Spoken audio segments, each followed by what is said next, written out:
খোদার কাছে মোনাজাতে বলি বারে বার, কেন সে প্রাণ বন্ধু হইল না আমার।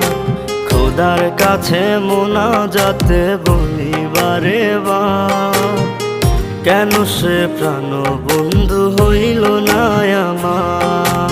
নই কি আমি তার যোগ্য, নাকি আমার এমন ভাগ্য, এত ব্যথা সইতে আমি পারবো না যে আর। খোদার কাছে মোনাজাতে বলি বারে বার, কেন সে প্রাণ বন্ধু হইল না আমার। খোদার কাছে মোনাজাতে বলি বারে বার, কেন সে প্রাণ বন্ধু হইল না আমার।